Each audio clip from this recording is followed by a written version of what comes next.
Welcome to Season 4 of Ecommerce Fastlane. This podcast helps resilient entrepreneurs thrive with Shopify. And now, on to episode 188. You're listening to Ecommerce Fastlane, the podcast show to help you build, manage, grow, and scale a successful and thriving company, powered by Shopify. Listen to real conversations with partners and subject matter experts as they share proven practical strategies, platforms, and the best Shopify apps to help you accelerate your business. The time is now for you to improve efficiencies, grow revenue, profit, and lifetime customer loyalty. Please welcome your host, startup founder and strategic advisor, Steve Hutt. Today's episode is brought to you by OmniSend. If you're in e-commerce marketing and it feels like those weekly newsletters are no longer enough to power your growth, you're going to love OmniSend. With more than 3,000 five-star reviews, OmniSend is the go-to choice for nimble Shopify merchants who want to step up from regular email campaigns so you can actually start increasing your sales, not your workload. With OmniSend, you'll be launching pre-built e-commerce automation in no time, as well as intuitively segmenting customers based on their shopping behavior and even trying out SMS or push notifications, all from the same platform. The best part? OmniSend provides an immediate boost to your revenue while staying as easy as drag and drop email building, with automated emails averaging up to 40% of the total email revenue. Join Duke Cannon, Black Halo, and other high-growth Shopify brands that choose OmniSend to grow their e-commerce business on autopilot. So visit omnisend.com and start your 14-day free trial today with no credit card required.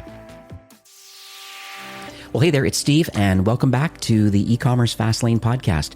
Now, this is your first time listening. This is an e-commerce show where we have honest and transparent conversations about building and thriving with your store powered by Shopify or Shopify Plus. If you're an ambitious lifelong learner, which you probably are, since you're listening here today, you're definitely in the right place. Now, new episodes are available twice weekly with your favorite podcast players like Apple Podcast, Stitcher, Google Play, Spotify, and many more. You can also stream current episodes, including a very relevant back catalog, directly from Ecommerce Fastlane. I think we're up to 187-ish episodes. So there's a lot of great partners in the Shopify ecosystem, a lot of agency partners, solving a lot of great problems and really helping brands to improve efficiencies and grow revenue and lifetime loyalty. So go check that out, ecommercefastlane.com. Now, in today's episode, my guest is Chase Diamond, who is the partner at Structured Agency. And what they are is they're a top e-commerce marketing agency, and they currently have helped over 150 of the fastest growing e-commerce and direct-to-consumer brands, these digitally native brands. They really help acquire and convert more customers. And I know we're all dying to do that consistently. Now with iOS 14 update and, our Open's dead, and there's lots of things going on in the email and the SMS world, and I wanted to make sure I get Chase on. He's heavily into social. He has his own online course. There's a lot of stuff, thought leader around email and other parts of marketing. I think super important that we have him on the show today. We're just moving into Q1 right now. There's this inevitable rush that's going to be happening, and so this might be a great timing to learn more about how email could be, better implemented as part of your overall marketing strategy. So hi Chase, welcome to Ecommerce Fastlane. Thank you for having me. How are you today?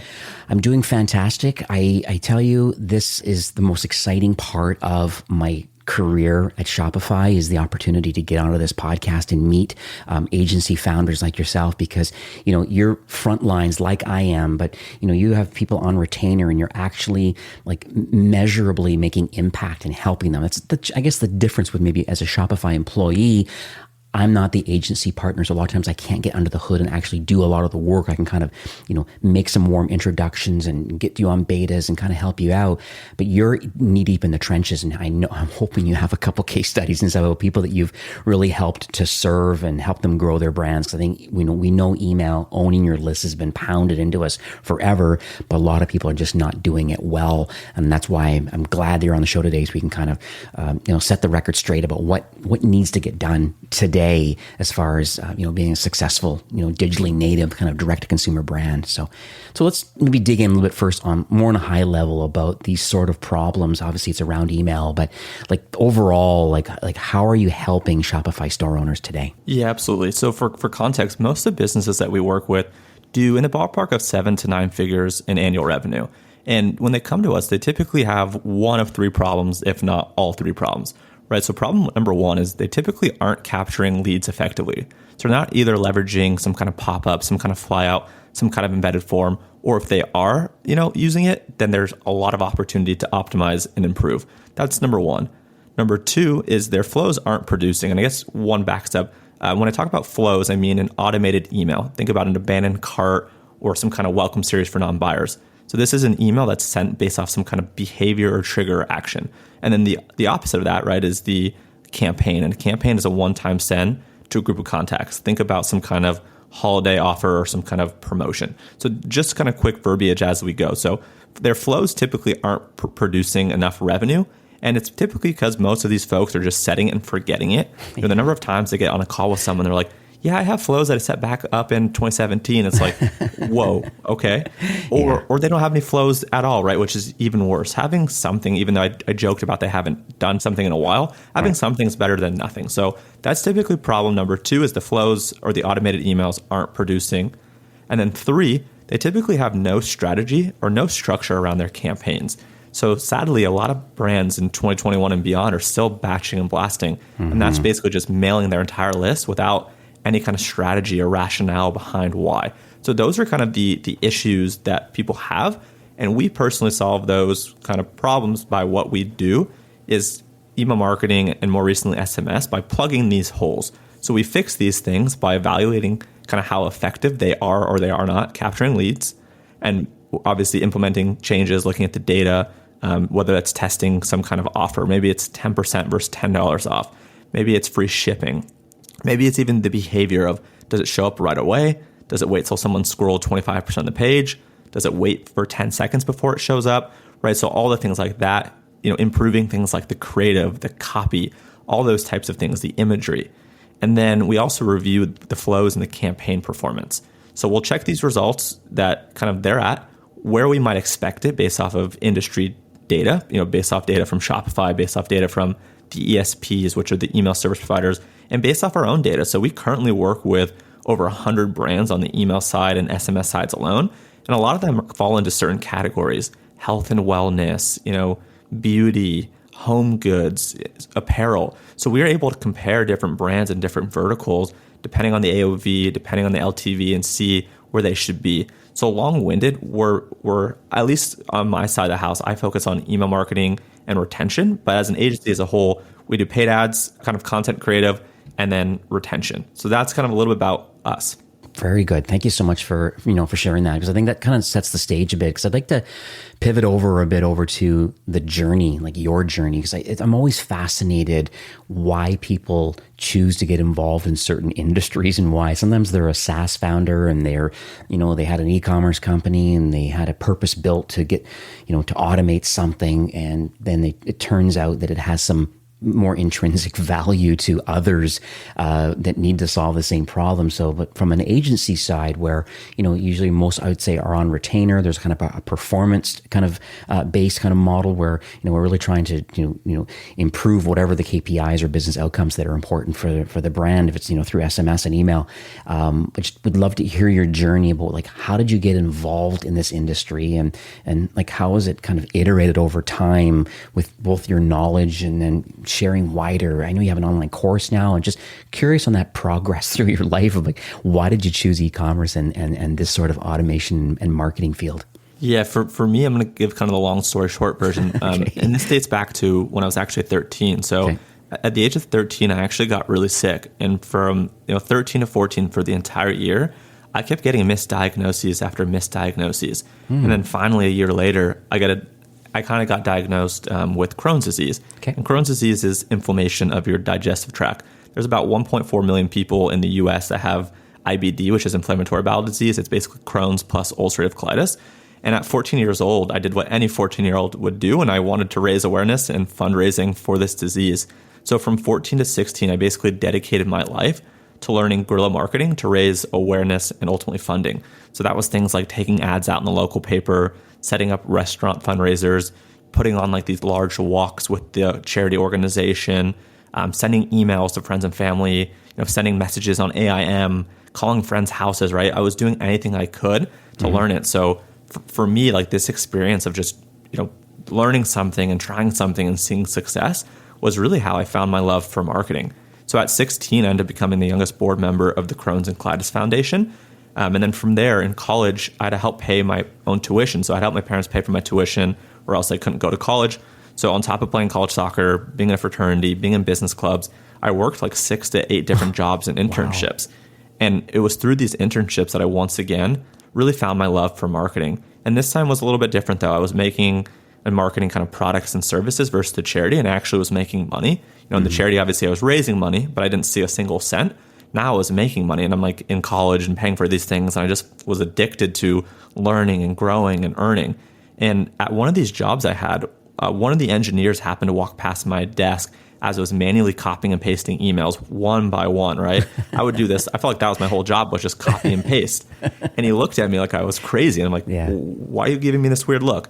And he taught me about these kind of ESPs and these email marketing platforms where I could do the same thing and send the same message or similar messages to a group of people instead of doing it manually one by one. And I thought this was the coolest thing. I had no idea this thing exists. I wasn't super technical. And from there, I've used email marketing extensively at my first few jobs in college on the acquisition retention side. I even built a newsletter that I scaled from 0 to 500,000 email subscribers in 10 months. And then most recently, kind of as we started talking about, I've been focused on e-commerce email marketing for the past 3.5 years. I've sent over 1 billion emails for my clients and done over $75 million in email revenue. So that's kind of my story and my journey so far. Love it. That's pretty amazing. And I think, it's nice that you have to go into the trenches, so to speak, and kind of, and just let things just happen serendipitously. You just never really know. The same could happen for this podcast with me. I had no idea I was going to actually run a podcast, but, I needed conversation topics for the brands that I managed. And the only way I could figured, other than reading blog posts, was maybe if I can talk to the founders themselves and find out what sort of individual problems and applications and strategy that they're doing. And that turns into some interesting monthly calls I have with brands now, thanks to this podcast. So thanks for sharing that a lot. So let's talk about email then, because obviously that's kind of your bread and butter. You've proven the fact that you've had a ton of success, both, creating your own newsletter and growing that to 500,000 subscribers. I mean, that's a pretty impressive feat. I think, a lot of people, can appreciate owning the list and the benefits of being able to, send emails out to people. And, getting maybe even on the SMS side now, getting a legal opt-in for that too. There's some interesting opportunities there. So let's talk first on why you believe that email marketing should be maybe a brand's first kind of foray into marketing automation. Yeah, in my opinion, I think email is one of the most tried and true marketing channels. I've been doing it now, obviously through the charity and through the e-commerce and the newsletter and all this for, the past 8 to 9 years. And every month and every year that I've been doing this, email will consistently account for over 20% of our clients' total revenues. And for some of our brands, it gets as high as 30 to 40% of their total revenue. So it's very significant in terms of its contribution to, for total revenue. Right. And kind of to add, I think there's a few things that really stand out to me about what makes email so attractive. I think first is the ability to leverage personalization within email is unparalleled. Like you literally can communicate with each individual subscriber on your list at any step and every step in their customer journey. Someone joins your list for the first time, you can send them a welcome series for non-buyers. Someone's on your list, views a product but doesn't do anything else, you could send them what's called a browse abandonment. Someone's on your list, looks at a product and adds to cart, but leaves, you could do an abandoned cart. You can send people campaigns and automated emails of cross-sells and upsells based off what they purchased, right? This is the reason that I think like Amazon and so many other brands are so effective, is because they own the data. Amazon's able to upsell and cross-sell and do all these things on the website and on email because they know so much about you. So with everything happening with, iOS 14, 14.5, and obviously iOS 15 coming, the ability to understand and know each of your subscribers and build up that, look and kind of that view on each person ASAP is super important. That's one. Number two is the predictability of it. In a lot of cases, we're really able to forecast accurately what the following month and the following quarter's email revenue is going to yield us based on looking at things like week over week, month over month, quarter over quarter, and year over year, the trends, the data, and the metrics. With a lot of other channels, they're not as predictable. You're not really too sure what you're going to get out of Facebook this week or this month. And this week might be different than next week. With email, obviously there's swings and there's this and that. But across all the channels I've looked at, across all the channels I've seen, email tends to be the number one, if not number two, most predictable channel consistently. And then kind of two other things, as it's really profitable. Your only real cost here, or whatever you're paying your email platform, and that's typically based on the number of email subscribers that you have. So someone that has 1,000 subscribers versus 10,000 versus 100,000, those people will be paying different amounts. And then obviously any cost of labor, whether that's an in-house employee, whether that's a freelancer, some kind of external agency. And then lastly, in my opinion, again, obviously I might be biased, I think it's very conversion focused. Okay. A lot of people subscribe to e-commerce brands to get special deals and offers. And when you put the right message and find the right person at the right time, which again, as we all know, that is the holy grail of marketing, then you're able to convert a portion of your email list. So those are the reasons why I'm so bullish on email today and why I've been so bullish on it in the past. Love it. And so how do people choose a marketing automation or an ESP? Because you can do a Google search right now. You can go into the Shopify App Store and you can have a look. You can type marketing automation or email platforms. There's quite a few out there, and I think, and you may have a thought process around this about like why a brand would pick one over another. But and I think there's some notable partners. There's certainly some Plus certified app partners that are, Plus certified. So they're, they have the scalability and the reliability and the customer service and all the things that go along with being on the biggest, baddest brands on Shopify. And that's kind of in your sweet spot. The 7 to 9 figures is where Shopify Plus fits into the equation for most. And so how do you, coach or recommend certain platforms to certain people and why? Because I find it confusing sometimes too, where some people may lay down on one particular platform because that's, there's a lot of marketing hype going on around it and potentially VC money pumping it up, the marketing rah-rah, great platform. But then there are others that are solving similar or better problems in different ways. So I just would love to hear, since you're knee deep into the email and SMS world, how does a brand make a choice of one platform over another? Yeah, this is a really good question. I've never actually answered this question on record or publicly. So okay. I want to obviously be very mindful. Like as I give this answer, it's only out of respect. This is just the way that I see it. Okay. But I see different platforms in different stages, and I kind of look at it in terms of like the education system. So you've got like pre-K and kindergarten, right? Let's classify that as one. Okay. And you've got things like elementary school, middle school, high school, and college, right? Okay. And I think that different platforms fit different needs at different stage points. So I think, for example, Klaviyo is the one that we use with a lot of our clients that are 7 and 9 figures, but I don't know that Klaviyo necessarily is the best platform for someone that's just starting out. So I think some of the platforms that are better for like just starting out, scaling to 6 figures and on the way to 7, some of the platforms in no particular order that I like and that I see brands choosing that are cost effective and have enough of the tools and not too overly complex are things like Drip, OmniSend, Privy, and SendLane. Like those are some of the ones that I've gotten to know the founders personally. I've read some of their content. I've looked at some of their platforms. And I think starting out, those are some of the main ones that I think brands should consider. Okay. And I think as you're kind of scaling, right, I think Klaviyo gets really exciting and really attractive around that 7-figure mark. However, if you're really happy with some of those, the Privy, the Drip, the SendLanes, the OmniSends, if you're really happy with ththose, you don't necessarily have to move over just because I'm saying that's what I use and that's kind of, right. The high school or the graduation into college. Yeah. So that's kind of how I think about it. And, you have to judge cost. Klaviyo typically is a bit more expensive than some of them. I don't know the per price on some of them, but I know, like, for example, MailChimp, it's not one that I personally use as much, but I think it's great for mom and pop shops. It's great for brands that have a couple of locations, maybe like a yoga studio that has a couple of locations that also wants to sell products. So those are some of the platforms I think that brands consider early. And as they scale, their needs might change. Right.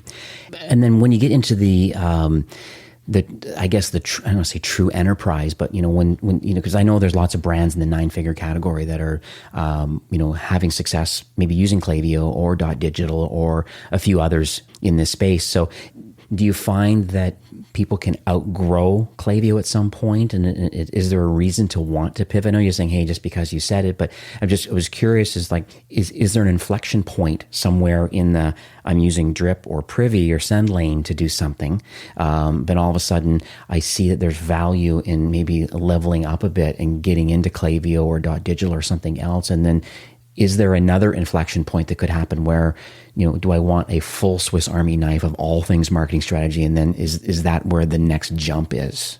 Yeah, that's a good question. I think my answer really is a little bit geared towards kind of how our agency operates. So maybe it's a little bit limited. Yeah. With us, we really specialize in Klaviyo and some of the other platforms that I mentioned that, as a brand, if they want to change, they want to do other things, whether they want to do something like a Salesforce Marketing Cloud or something like that, truthfully, we're probably not the right fit for them. So with the brands that we work with that are doing typically between 1 million, and I think our biggest brand is 150 or 200 million, but most do in the ballpark of 3 to 20, maybe 3 to 30 million is kind of the sweet spot. Right. And in those use cases, the tools I mentioned, inclusive of Klaviyo, really do get the job done. Again, we work with a couple 9-figure brands. I think we're working with 3 or 4. Okay. They are using Klaviyo, and it does seem, for the most part, to solve our needs. Great. But then again, I haven't really used too many of the enterprise tools, so I don't also know what we're potentially missing. And I also think there's a finite amount of those brands out there. We're talking, upwards of $100 million plus. There's not thousands of them doing that. So I can get it from an agency perspective that there's a lot more opportunity to really help people in the, the $1 to $50 million range, and just improve all parts of their efficiencies and email and SMS. And so get them set up on the right track, and then have you, work with them to have the right flows and these right campaigns, as you mentioned. So maybe that's a good question to ask now, talking about are there any particular flows that you feel most brands should have right out of the box? As soon as you get involved with a platform, are there certain flows that should be instantly turned on? And let's talk about why they're important. Yeah, absolutely. So I want to cover 3. I'm going to name them really quickly, and then I'm going to dive into kind of the overview, the number of emails, and what each email should include. So the 3 that I always recommend building, for a brand, or the 3 that we always focus on building first, are the welcome series for non-buyers, the abandoned checkout, which is different than the abandoned cart, and then some basic post-purchase. So I'm going to dive into the welcome series first. This one I think is fairly straightforward, but the first few emails of your kind of subscribers joining your list are really some of the most important messages of the entire customer lifecycle and journey. And these emails are so important because they really get your subscribers kind of used to and accustomed to engaging with your brand via email, right? These are going to set the tone of your entire relationship. So what we typically implement and what I typically recommend is a 4-part email sequence. And at any given point in time, if someone converts off one of these emails, you're going to have what's called a filter, like a flow filter in place that will move them from this welcome series for non-buyers into a post-purchase. So someone would only be eligible to receive all 4 of these if they do not purchase. So let's start with the first one. So the first email can literally just be something simple as welcome, thank you, and delivering on any kind of discount code or offer if applicable. So the way in which people get on your email list, I kind of alluded to this earlier, is through some kind of subscription or some kind of collection form. That typically is a pop-up, is the most common. There's also flyouts and embedded forms. And we're typically incentivizing subscribers, cold traffic, to give us their email through the use of some kind of discount or offer, whether that be percentage off, dollars off, free shipping, free product with purchase, or even maybe telling people that they can be entered into some kind of weekly or monthly giveaway. So we're going to want to make sure that we deliver whatever it is that we promised. That's number 1.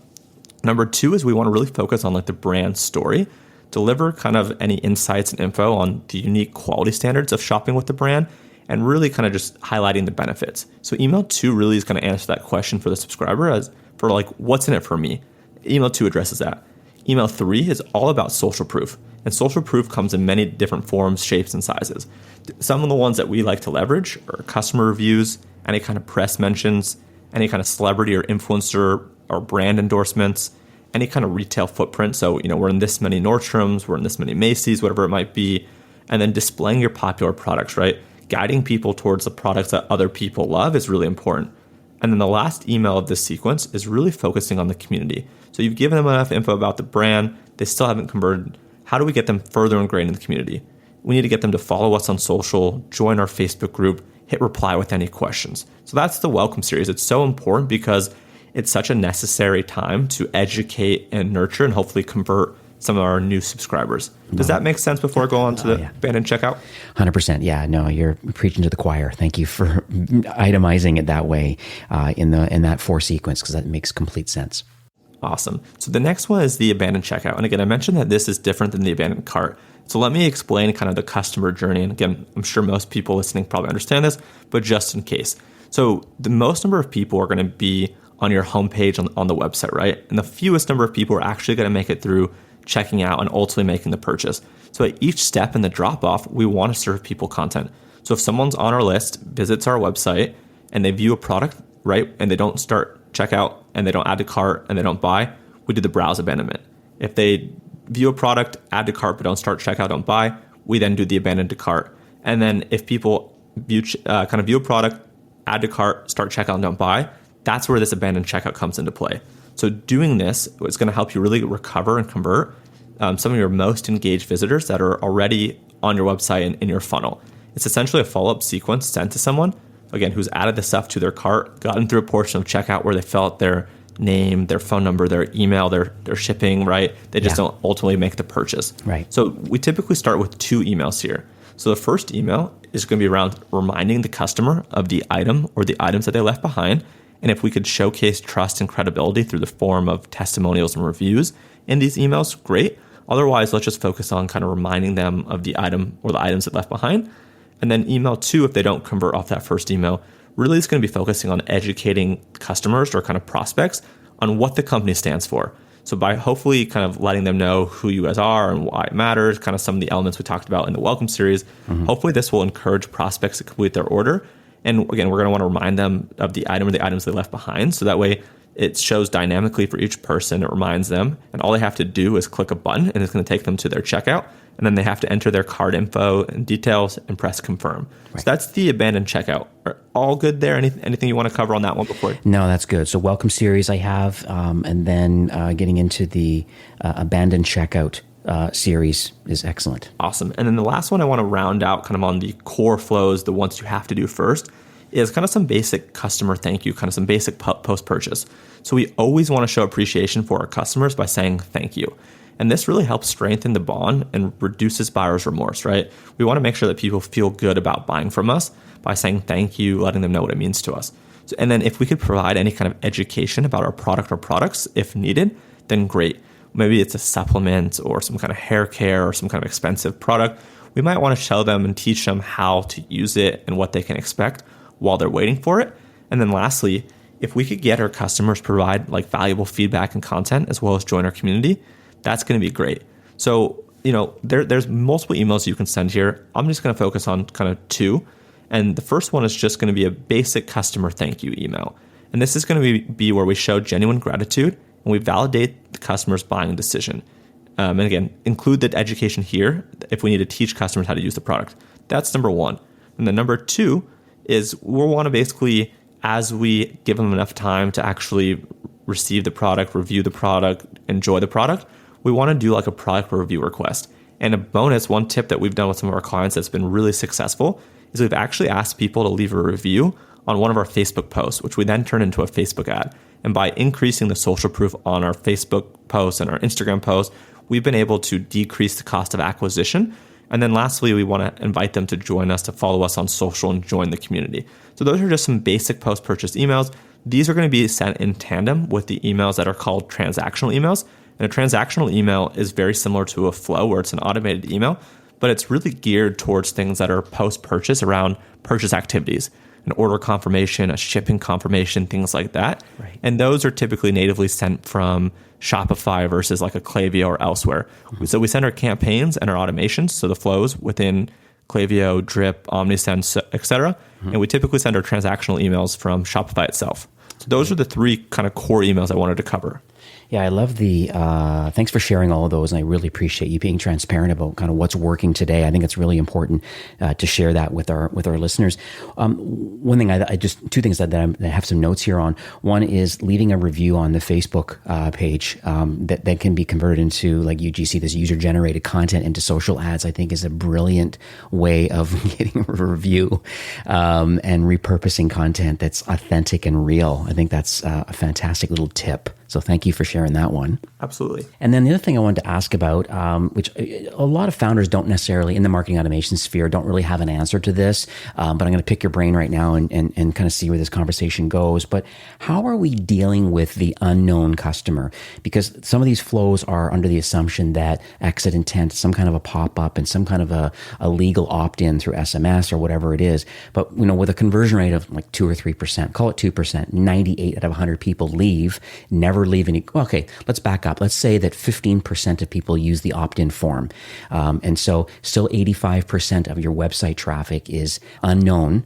And so how are we able to somehow market to the unknown customer? Number one, if they come back again, they're still kind of quote unquote unknown to the website owner, to the merchant. But then is there some marketing opportunities here, like through sessions or cookies? Like I'm trying to get my head wrapped around that, because I think it's the marketing holy grail that people are trying to figure out, is that I understand the known customer, but what about the unknown customer, and how can I personalize that experience? Even though I know there's some laws around personally identifiable information, but is there any kind of technology or best practices about how we can deal with the unknown site visitor to have the best customer experience? Yeah, that's a good question. Not necessarily an easy answer. And top of funnel isn't as much my personal specialty. It's something that we offer at our agency, but I've got partners for that. Okay. iOS 14.5 obviously throws a wrench in some of this, right? Yeah. But traditionally, the way in which we kind of treated and targeted those people was just simply through retargeting ads on, Facebook, Instagram, Google Display Network. So we kind of would follow that person with ads on websites, native ads, and then on social. So that's kind of typically, like, historically how we've gone about approaching and trying to get those people to come back, and then re-showing them forms and trying to get them to purchase. And you will get a percentage, right? But, if you're talking about 15% opt-in and 2% conversion, right? Mm-hmm. There's still an overwhelming number of people. A lot. And each time you kind of get a little bit more and more. So it definitely is a challenge. There are some tools and technology out there. It's not something that we've used. It's very much in the gray, where there's tools that can there's tools based off of IP that say they can understand who someone is, but then there's like all this gray stuff. So there's tools that we've looked at. There's nothing we've pulled the trigger on, just because we're always wanting to be super cautious, and we'd rather be on the right side of the law than accidentally on the wrong side of it. So there is technology out there. We just haven't used it. So I can't, say for or against it. Mm-hmm. Okay, very cool. Thanks for being transparent about that. Just was curious. So we understand the flows now that are available, and I appreciate these kind of the welcome and the abandoned checkout and the thank you and some of the transactional things that can happen. So with Q4 and kind of this holiday season that's just around the corner, and like as I mentioned, like there's this inevitable rush that's happening. Are you able to share maybe some campaign options that are available through email and SMS that you believe could be impactful for kind of this holiday season? Yeah, actually, I have a couple of thoughts I want to talk about. I was actually working on this earlier with my team, where we were kind of coming up with some ideas on the creative side for pre-Black Friday, Cyber Monday, during Black Friday, Cyber Monday, and kind of post BFCM. Okay. I'd love to talk about that, and I think we'll probably talk about some campaigns in that. So I guess starting with the campaigns, like the campaign strategy, and this first stuff I'm about to talk about is all about pre-Black Friday, Cyber Monday. So the campaigns really should tease upcoming sales, but they really should relegate to more engagement type content. We don't really want to burn our audience out super, super early, like right now, with a ton of offers and discounts and deals, right? We're going to get to that. Our best offers can be available soon. So we really more want to focus on teasing sales, giving people a heads up of what they can expect, and really just trying to get them to love the brand, engage with the brand. So that's kind of a high level on the campaigns. Kind of talking a little bit more about the flows and the automation. We should switch all the welcome series, the abandoned checkout, the customer thank you. We should switch all of that to being Black Friday, Cyber Monday oriented as we get closer. So we want to use things like Black Friday cyber language in our kind of abandonment series. So we want to allude to the fact that the product that they're interested in might not remain in stock due to these promotions. So less around incentivizing a discount and more around leveraging kind of scarcity, right? Because obviously if you have a limited number of inventory and you're going to heavily discount it, that's when most of your sales are going to happen. So if we can kind of start teasing that all this stuff is going to be running out of stock, obviously it legitimately has to run out of stock. If you're Nordstrom's and you have an infinite supply, maybe this doesn't work for you. But for the average size company, this would be applicable. And then on the pop-up side, right, we want to make our pop-up excite customers, by mentioning that they're going to receive special deals once they're on the list around Black Friday and Cyber Monday. And we want to, maybe expect that these leads could be cold until this heavy promotion period. So we're going to want to engage and nurture them. So that's on the pre kind of Black Friday, Cyber Monday side. I'm now going to move over to the content strategy during Black Friday, Cyber Monday. Okay. So during it, well, for one, our campaign strategy is going to be more aggressive than average, right? So most brands, I'd say, probably send in the ballpark of 1 to 5 times per week, right? Yeah. I think 1 is the bare minimum that a brand should be sending. Yeah. And I think probably like 3 to 4, 3 to 5 is that sweet spot, as long as we're leveraging segmentation. So during Black Friday, Cyber Monday, right, I think consumers expect that it's going to increase in frequency. So this could be 1 campaign per day type thing that you can kind of expect. So be ready for it in terms of the production side, in terms of how many campaigns you have to do, especially if you're going from 1 to 7 in a week. That's going to be a heavy lift. So start now. Right.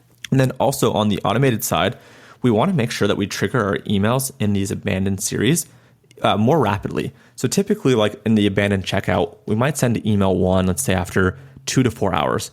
We might send email 2 a day later. And we might send email 3, let's say 2 days later. However, during this period of Black Friday, Cyber Monday, we have a really short window of opportunity to convert someone. And they're going to be getting so many emails that we want to be a little bit more aggressive in terms of when we send it. So instead of that first email being sent 2 to 4 hours later, we're maybe going to send it, let's say 30 minutes later. And then instead of email 2 going a day later, we might want to send it like 4 to 6 hours later.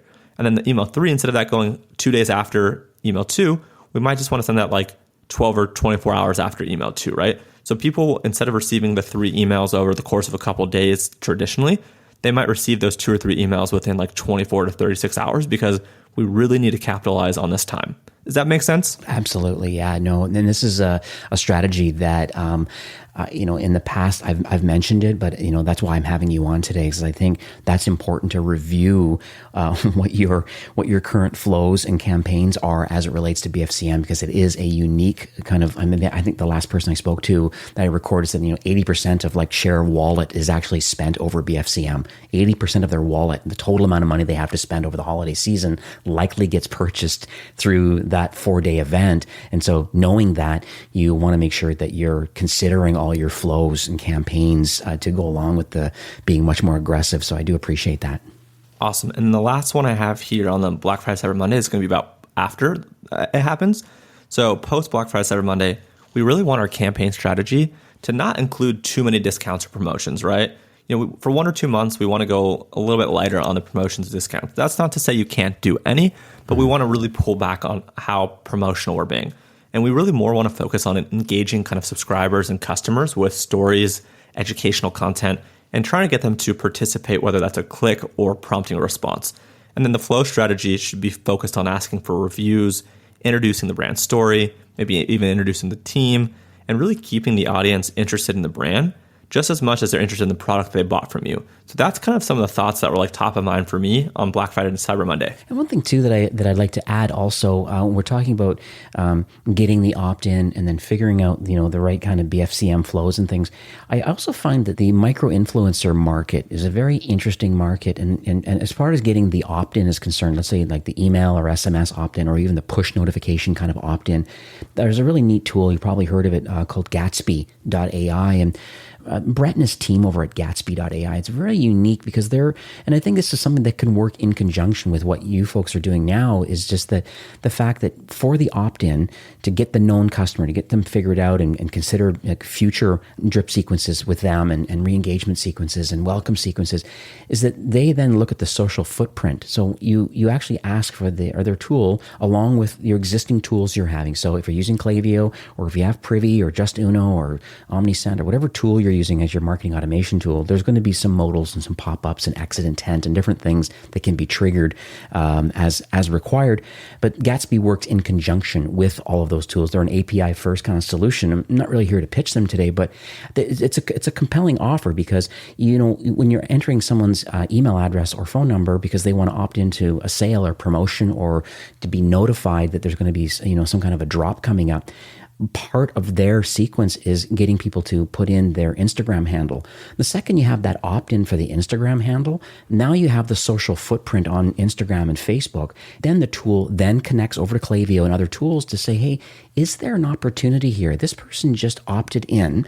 And yes, I'm going to have flows and campaigns set up. Fair enough. I'm going to cultivate and nurture my relationship with this customer until a sale, and then continue on to becoming a loyal customer over time.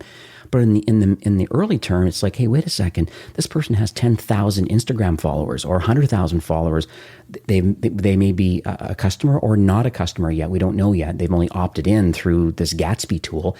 What an opportunity, because you can set a filter and send that filter as a campaign over to Klaviyo to then say, hey, thanks so much for signing up to our newsletter or opting in for this. And we happen to notice that you have 10,000 followers, and we actually have someone from our retention marketing team or our there's so much opportunity here of engaging with those people. And then, hey, can we get them pitch them some product? Can they start doing some ads? Like, there's so much opportunity out there, but it all works because of email. So love it. It's funny you mentioned that. We hadn't talked about this, but I actually am an investor and advisor in Gatsby, and Brett's been on my podcast and my channels, and I really love what they're doing. So That's cool that you like them too. Okay. All right. Well, we're thinking alike. So, let's pivot a bit to a story, because, that, we all love stories, just certainly as entrepreneurs and marketers. I think it's the education and the inspiration that comes from these stories that can really help motivate change in a lot of us marketing people. Are you able to share maybe a recent journey, maybe of a Shopify brand?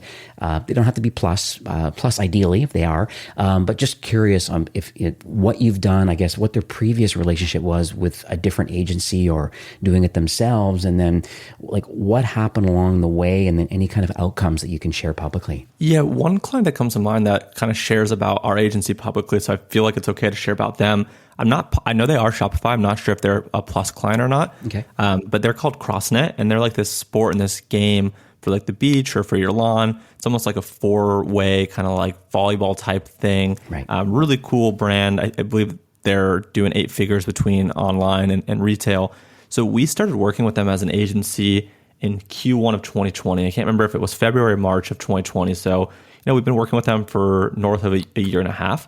At the time, they were doing email kind of internally, and I love those guys, but truthfully, they were half-assing it, right? They didn't know what they didn't know. Yeah. And I think their biggest regret is the fact that they didn't start working on email sooner. They obviously love working with us, so maybe they wish they started working with us sooner, but they wish they started doing email in general sooner, right? Right. And when we were taking them on, when we were auditing it, they were doing like a couple $1,000s a month in revenue from email. So, not great, obviously not terrible, at least they had something. And for, the past year, for 2021, they'll do over $1 million in email revenue. So they went from doing, let's say, tens of thousands of dollars a year, low to mid tens of thousands of dollars a year in email revenue to, north of 7 figures. I don't want to give away the specific number, but they'll do over $1 million this year. Come holiday season, especially, they'll probably even do hundreds of thousands of dollars alone during those few weeks and few months. So with them, they have a great product. I think one of the things they also faced issues with is that they only had primarily one SKU. So I think they felt like, we don't have to do email. Everyone knows our SKU. Everyone knows what we do.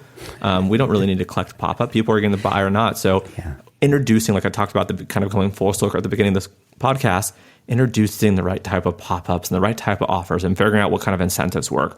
Making sure that we have enough touch points at each step in the funnel.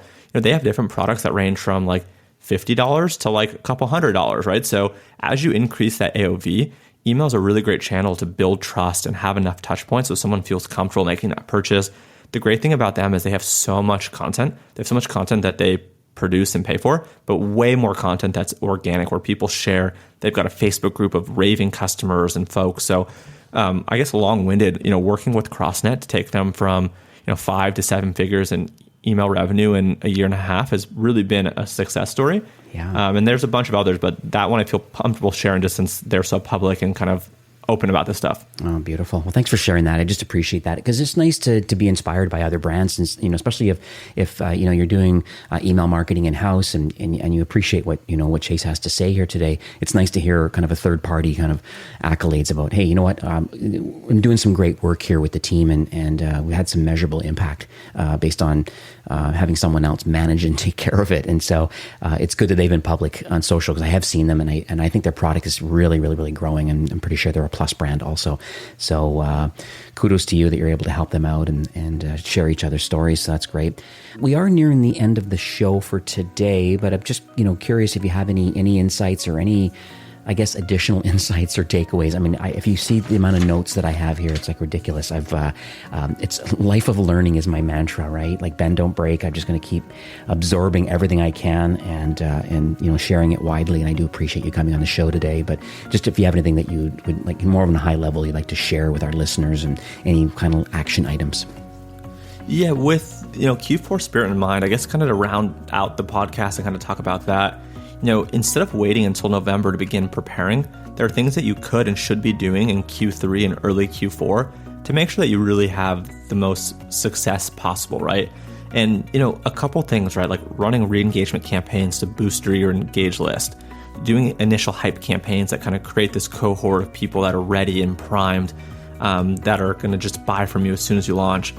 Testing your incentive types and identifying the different levels that move the needle is super important, right? So I think a lot of brands just kind of do blanket discounts, which just don't work, right? So many brands use a very simple strategy of offering their highest incentive during the year during this period, and they kind of up it this or up it down depending on if it's before or after. And there's not enough testing to really understand like the levels and the types that you should offer, right? So to kind of give like a concrete example, like to determine the right incentive. So say, for example, you're a brand that has an AOV of $50. Literally just testing a 10% off versus a $5 off discount, like that is good to know, right? Like it's the exact same offer, but does the percentage off or the dollar off move the needle with your audience? Mm-hmm. There's also trying tiered incentives to try to increase the AOV, and AOV stands for average order value. So say that, right, the product is $50 is the AOV. Maybe you offer 10% off on orders $60 or less. Maybe you do 15% off on orders that are $61 to $99. And maybe you do 20% off on all orders over $100, right? So we're going to want to try these different things, in the months leading up to it and the weeks leading up to it to really assess the results of whether the tests were successful increasing AOV, or if one type of discount or offer is more effective at driving conversions. And then I guess the last thing I would say is Black Friday and Cyber Monday really is the season of acquisition. So it's really where brands drive a significant amount of revenue compared to other holidays and other times of the year. But it doesn't necessarily mean that you're going to be the most profitable. So, after acquiring new customers, the goal of the marketing team, whether that's internal or external, doesn't matter. The goal really is to nurture these leads for as long as possible. You want to ensure that your audience is never bored throughout December and then going into Q1 of the next year. They spent money with your brand, and you might have just broken even. So you really want to focus on being relevant, engaging, and sending personal content that's hopefully going to get these people really warm and fuzzy about your brand. They're going to buy from you time and time again. So that way you become more profitable on each additional sale. So I guess that's kind of really what I want to round out. I hope everyone has a great BFCM, and hopefully these tips were helpful. Beautiful. And they definitely were. And like I said, notes I have is a justification for an impactful show, at least from my vantage point.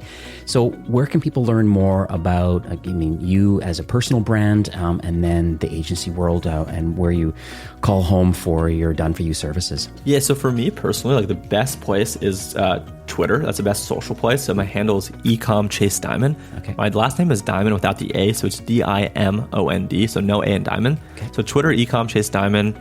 Share daily tips and tricks on email marketing, e-commerce, agency. That's one. I also have a personal website. It's just my full name. It's chasediamond.com. Again, no A in Diamond. The agency is structured.agency. Okay. And then I also have a course. I'm not sure if I can share that, but I have a course all about e-commerce email marketing. Definitely, yeah. And I know we talked just briefly before recording today, and I understand you'd like to, number one, talk about it, and then share an offer for those listening today who really want to elevate their game when it comes to email. Awesome. Yeah, appreciate you letting me do that. So for those listening, so I have an e-commerce email marketing course all about flows, segmentation, campaigns, best practices, email collection. And the link to that is my name, so Chase Diamond. and then it's .podia, PODIA.com, and $100 off for the audience. I'll go ahead and set up the code FASTLANE for $100 off. So thank you guys for having me. Steve, I really appreciate it. Oh yeah, my pleasure. So what I'll do is I'll have ecommercefastlane.com/chase. That will redirect to your landing page for that $100 offer. And so people can take a look at the list of itinerary of topics and things around email, and getting $100 off will make it very affordable. So those that are looking to kind of do it themselves, but they want, the true thought leadership and exactly what you do in the agency on a done for you side. Maybe there's some DIY people, and that's what the course is all about, getting their own education and testing and executing on their own. And that's where your program fits into the mix. So I just wanted to thank you for offering that, and thank you for coming on the show today. And this, but Shopify's mission really is to make commerce better for everyone. I just wanted to thank you. Coming on the show, it's very clear that you're also in tight alignment. I know you want to help Shopify brands. It's very clear that you're doing a fantastic job with hundreds of brands, and I just wanted to thank you for sharing your knowledge and your vision, and just being so transparent and giving some great knowledge here to those listening today. Yeah, my pleasure. Thank you so much. All right. Have a great day. E-commerce Fastlane is brought to you by OmniSend. OmniSend is an email and SMS marketing platform built for nimble Shopify merchants who want to increase their sales and not their workloads. Full Shopify integration, pre-built automation workflows, intuitive segmentation, and no-code editing makes it easy to get up and running without diving into the nitty-gritty details, unless you want to. More than 50,000 e-commerce brands use OmniSend to grow their businesses on autopilot, converting their customers with quick-to-build, highly relevant emails and texts. So visit omnisend.com, start your 14-day free trial today with no credit card required. Well, that's it for today's episode. I'd like to thank you, a loyal listener of E-commerce Fastlane. It's my hope that this podcast is offering you a ton of value through growth strategies, tactics, and exclusive insider tips on the best Shopify apps and marketing platforms, all with my personal goal to help you build, launch, grow, and scale with Shopify. Thanks for investing some time today and listening to the show. I'm so proud and excited that you have a growth mindset and are a constant learner. I truly appreciate you and your entrepreneurial journey. Enjoy the rest of the week and keep thriving with Shopify.